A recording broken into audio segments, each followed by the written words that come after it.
풀지 못한 고민 속 생각들 중에 현실의 상황과 환경의 변화에 따라 놀라운 아이디어로의 변신을 이루게 될 때,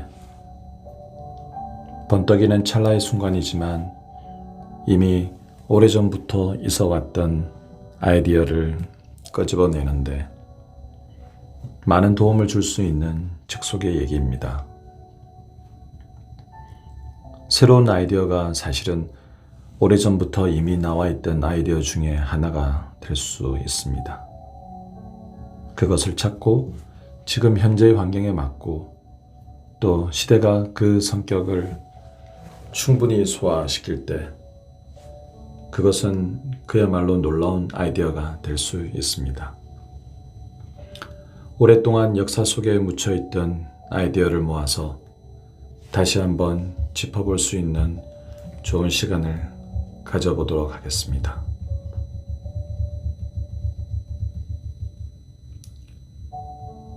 우리가 현재를 살아가면서 항상 부딪히는 내 안의 한계를 느낄 때 우린 새로운 아이디어에 대한 갈망을 자주 하곤 합니다. 완전히 새로운 참신한 아이디어, 그리고 다른 사람들을 깜짝 놀래킬 수 있을 정도의 아이디어가 어디 없을까 찾아 헤매곤 하죠. 이럴 때일수록 조용히 하나씩 둘씩 과거로의 여행을 통해 이전의 아이디어를 떠올려 봅니다.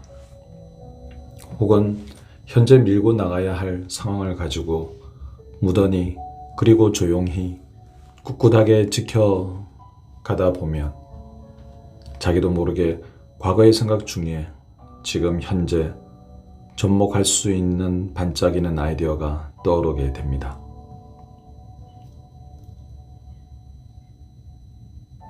나만의 무의식 속에서 깨닫지 못했던 과거 경험과 수많은 시행착오, 그리고 수많은 명언과 책 속의 지혜들 중에서 자기도 모른 채 그 보물상자 속에서 나만의 아이디어가 떠오르게 되는 거죠. 다시 한번 찬찬히 과거의 수많은 기억의 여행 속에서 그렇게 현재의 새롭고 고귀한 아이디어로 탈바꿈하게 됩니다. 지난 것은 모든 것이 다 필요 없고 지워야만 한다고 생각할 때 때론 그 속에서 값비싼 골동품을 찾아낼 수도 있을 겁니다. 이 책의 저자 스티븐 폴은 이러한 아이디어에 대한 자신의 생각을 수많았던 과거의 역사를 끄집어내어 하나씩 하나씩 가치가 있는 현재의 아이디어와 연결해주고 있습니다. 그럼 과거와 현재의 연결고리를 찾아가 보도록 하겠습니다. 이 책은 제때를 만난 아이디어들을 다룬다. 이것은 수백 년 혹은 수천 년 전에 태동했다. 그러나 지금에서야 제때를 만났다. 그중 다수는 누군가 새로운 각도에서 조명하기 전까지 조롱당하거나 억압받으며 오랜 세월을 보냈다. 그러나 이제 현대 기술, 생물학, 우주학, 정치 철학, 비즈니스 이론 철학, 그리고 다른 많은 영역에서 서서히 돌아오고 있으며 새로운 방식으로 생각되고 있다. 창의성은 종종 다른 영역에 속하는 기존 아이디어들을 통합하는 능력으로 정의한다. 그러나 잊혀진 아이디어가 지녔던 가치를 다시 깨닫는 것 또한 상상력의 하나일 수도 있다. 우리는 혁신의 시대에 살고 있다. 그러나 지금은 재발견의 시대일 수도 있다. 알고 보면 혁신은 오래된 아이디어에 의존하는 경우가 놀랄 만큼 많기 때문이다. 오늘날 많은 개인 트레이너들은 기구를 버리고 체조와 캐틀벨 같은 구식 운동을 권한다. 음식 산업에서는 500년 전에 귀족들이 즐겨 쓸 법한 공들인 성찬을 만드는 추세가 생겼다. 인터넷으로 음악을 바로 듣는 시대에 새 앨범을 출시하는 가장 멋진 방법은 레코드판이다.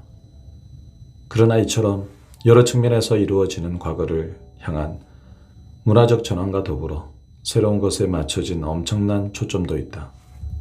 스마트폰, 스마트 스위치, 피트니스 트래커, 창업 문화와 체계적인 초고층 건물 올리기 등이 그 중에 하나다.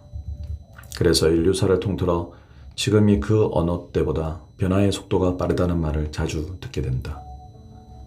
과거는 긴 실수의 목록일 뿐이다. 이제 우리는 더 잘한다.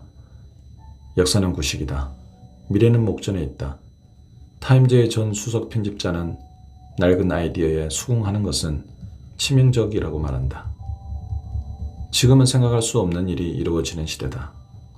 그러나 복고풍 대 미래풍, 이제는 오래된 것이 새로운 것. 혁신의 시대 같은 문화에 대한 이런 의견들 자체가 아주 오래된 것이다.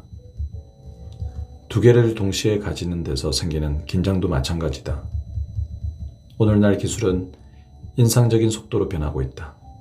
그러나 19세기에도 그랬다. 1875년부터 1900년까지 25년 동안 냉장고, 전화기, 전구, 자동차, 무선 전신이 발명되었다.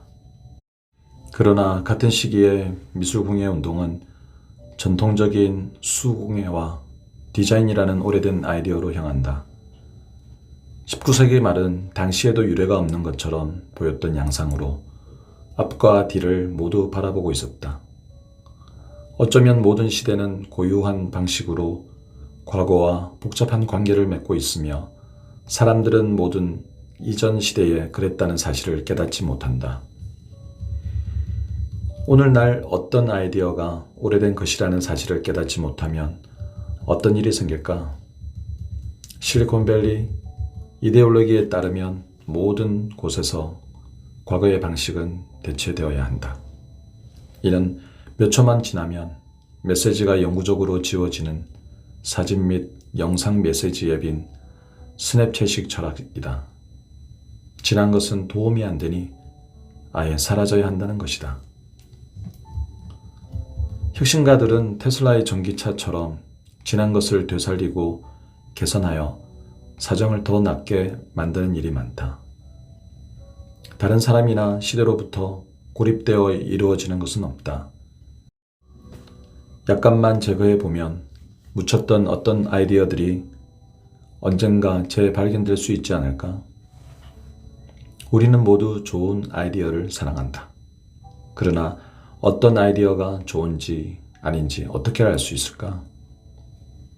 유용하거나 돈이 되거나 도덕적으로 칭송할 만한 거나 다른 사람들의 영감을 주면 좋은 아이디어일까? 혹은 다른 사람들에게 도움을 주거나 단지 세계관을 크게 바꿔놓으면 좋은 생각일까? 아마도 이 중에 전부 혹은 일부에 해당될 수 있을 것이다. 유용하다는 것을 기준으로 아이디어를 평가하는 것은 매력적으로 보인다.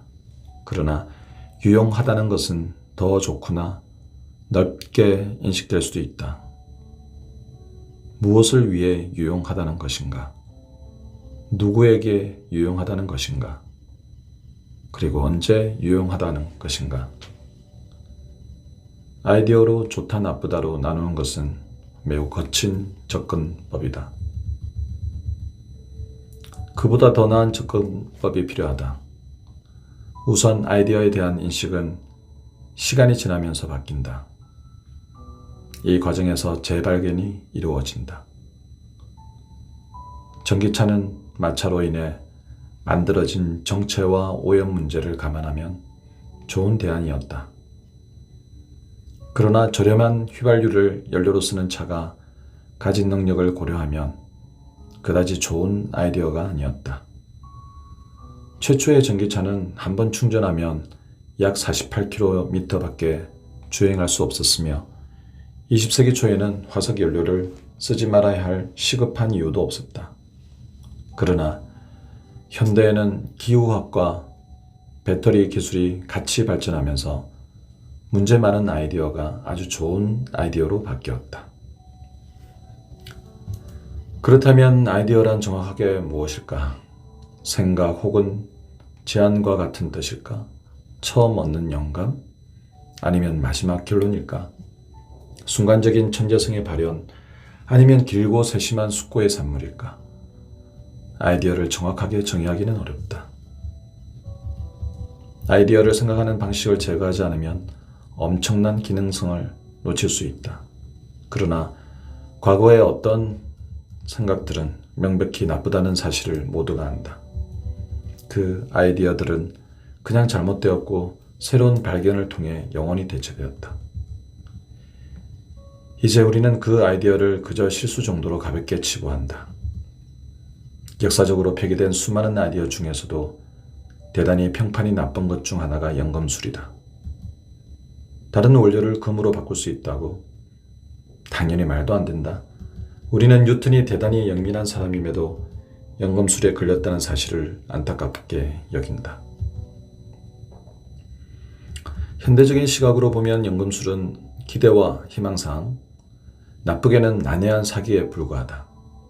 그러나 연금술은 과학을 발견하기 전에 사람들이 하던 것이었다. 일론 머스크가 만든 전기차 회사는 니콜라 테슬라의 이름에서 그 명칭을 떴다. 니콜라 테슬라는 19세기 말과 20세기 초에 활발하게 활동한 세르비아의 외국인 공학자이자 발명가로서 에디슨이 개발한 직류 전기 공급 체계에 맞서서 현대적 교류 전기 공급 체계를 개척했다. 테슬라는 1888년에 최초의 교류 유동 전동기에 대한 특허를 냈다.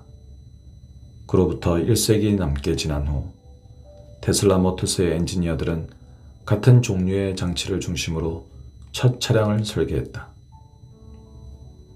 테슬라는 1926년에 50년 후 세상이 어떨지 묻는 질문을 받고 이렇게 답했다. 무선 기술이 완벽하게 적용되면 온 세상이 거대한 뇌로 변할 겁니다.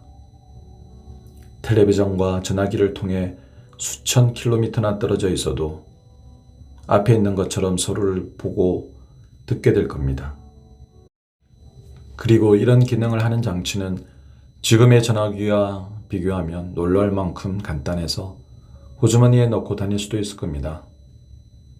스마트폰을 예측하다니. 테슬라는 사람이 타지 않고 무선으로 조종하는 비행기도 예측했다. 그렇다. 바로 드론이다. 테슬라가 가진 미래의 기술에 대한 전망은 인상적일 만큼 정확했다. 그러나 이 책은 이러한 놀라운 예측을 다루지는 않는다. 일단 책을 읽기 시작하면 과거의 모든 영역에서 흥미로운 현대적인 아이디어를 예측한 사례들을 보고 싶어질 수도 있다. 그러나 이런 식별은 신중을 기해야 한다. 좋은 아이디어의 모든 전조를 영민하다고 칭송하면 단순한 우연을 천재성의 증거로 오해할 위험도 있다. 아이디어의 세계는 움직이는 표적과 같다. 지금부터 다루는 내용은 정지된 장면들이다. 아이디어를 확실하게 판단할 수 있는 정적인 생각의 묶음으로 그리기 쉽다. 그러나 실은 그렇지 않다. 아이디어가 상어처럼 살아있으려면 계속 움직여야 한다. 아이디어는 어떤 대상인 동시에 과정이다. 이 과정은 직선적인 행진의 경우가 드물다. 계속 제거하지 않으면 제대로 사고하는 것이 아니다. 프랑스 속담에 일단 물러서면 더 멀리 될 수 있다는 말이 있다. 뒤로 물러서는 것이 앞으로 나아가는 최선의 길이 될 수 있다는 것이다. 그리고 최고의 새로운 아이디어는 종종 오래된 것이다. 전자담배와 관련한 얘기가 있다. 전자담배에 기여한 인산을 재료로 건강 제품을 개발하는 연구소에서 열심히 일하던 중국의 약사인 할리는 하루에 담배를 3갑씩 피웠다. 그러던 와중에 그와 마찬가지로 골초였던 그의 아버지가 폐암으로 사망했다. 아버지의 죽음을 계기로 한리는 2000년대 초에 금연에 성공했다. 그 무렵 그는 이런 생각을 하기 시작했다. 니코틴이 주는 쾌감과 충분히 증명된 인지적 혜택을 더 안전하게 즐길 수 있는 방법이 있지 않을까? 한리는 담배를 제거했다. 타르와 독성 발암물질 없이 연기를 흡입하는 데 따른 만족감과 니코틴의 효력을 제공할 방법이 없을까? 그런 방법이 있다면 껌이나 패치보다 일반 담배를 훨씬 잘 대체할 수 있었다. 한리는 나이트클럽에서 드라이 아이스를 만드는 데 사용되며 대다수 국가에서 식품 첨가제로 허가된 프로필렌 글리콜과 액상 니코틴을 섞은 용제를 리튬 배터리를 이용한 가열 장치로 순식간에 기화시키는 아이디어를 떠올렸다. 그에 따라 생기는 연기는 기본적으로 니코틴을 포함한 수증기였다. 그렇게 해서 전자담배가 만들어졌다. 전자담배에는 발암물질도 간접 흡연에 따른 위험도 없었다.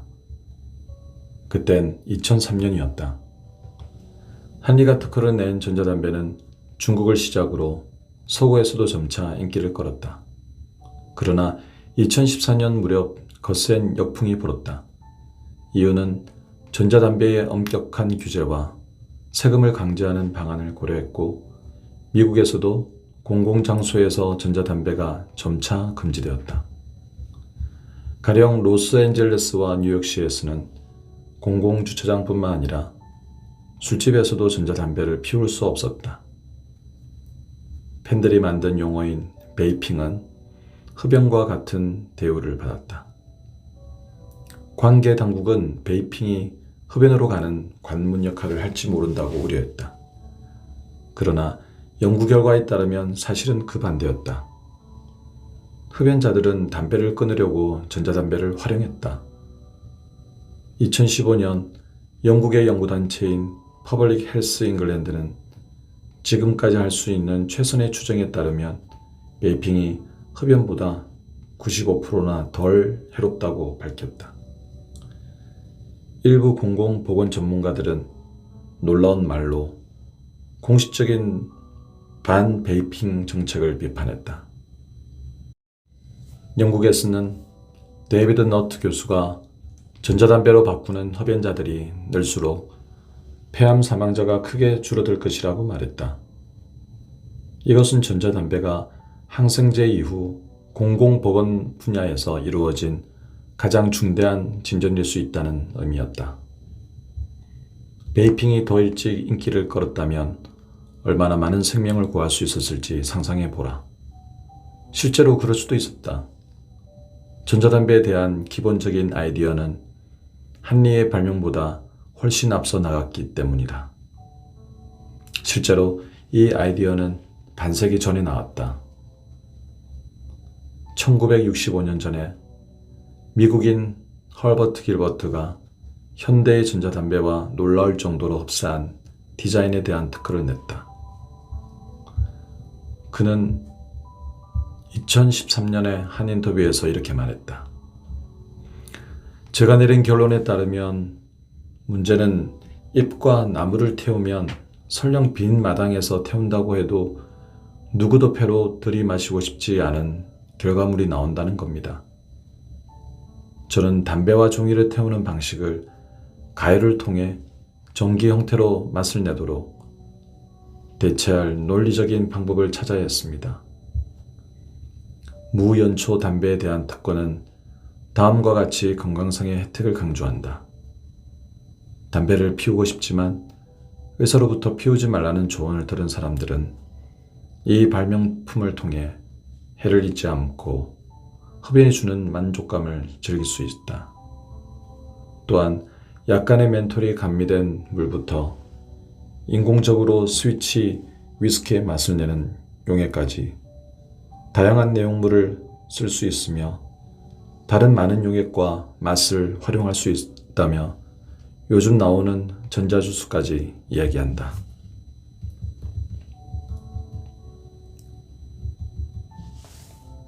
그러나 생산화 단계에 이르지는 못했다. 그의 말에 따르면 화학회사, 제약회사, 담배회사에 보였지만 자기들 시장만 지키려 할 뿐이었다. 결국 가는 곳마다 아무 소득 없이 물러나야 했다. 거대 담배 회사들이 안전한 담배에 대한 아이디어를 억눌렀다는 오랜 괴담이 어느 정도 진실인 듯하다. 헐버트 길버트는 시대를 앞섰고 거대 담배 회사들이 한창 강력한 광고 공세를 퍼붓던 때였어요 라고 말한다. 이처럼 태도가 바뀌어야만 성공적으로 부상할 수 있는 아이디어들은 사회적, 문화적 힘의 억압을 받는다.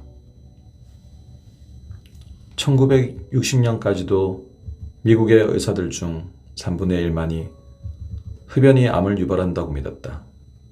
또한 1964년에 연방정부에서는 흡연과 암의 연관성을 밝히는 보고서를 발표했으나 해당 사실이 대중의 인식에 자리 잡는 데까지는 시간이 걸렸다. 이 역사적인 순간에는 더 안전한 대안을 만들어야 한다는 시급한 필요성이 없었다. 하지만 21세기에는 흡연이 건강에 미치는 위험이 확실하게 드러났고 담배 회사들은 역사적인 집단 소송에 직면했으며 전 세계적으로 실내 흡연이 금지되었다. 그래서 전자담배를 재발명하기에 더 없는 적기였다. 마침내 제때가 온 것이다. 어떤 아이디어를 사장시키는 것은 관련 업계의 기득권만이 아니다. 이 책에서는 이 외에도 과거 찬란했던 역사 속 묻혀졌던 아이디어들이 어떻게 새롭게 다가와 갑자기 빛을 발하게 되었는지를 알려줍니다. 오늘 하루도 행복한 느낌 오래오래 가졌으면 좋겠습니다. 고마저씨 이야기의 책 이야기였습니다.